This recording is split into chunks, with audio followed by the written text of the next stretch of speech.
Hello everyone. Today, I'll show you how to create glass effect in Figma. First, install the Unsplash plugin for background image and the Morph plugin for glass effect.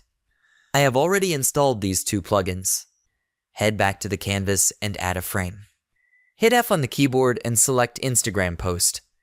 Open the Unsplash plugin and search for beach. Click on an image to add it as the background for your frame. Next, add a rectangle the same size as your frame by hitting Shift and dragging. Make sure it's the same size as your frame. Now open the Morph plugin and select Glassy. Adjust the edges, opacity, and blurriness to your liking. Zoom out and drag the rectangle on top of your image to see the glass effect. You can change the properties later if needed. I hope you enjoyed these tips on how to create a glass effect in Figma. This video is part of a playlist with more Figma tips. Check out the full web page design tutorial in the description below.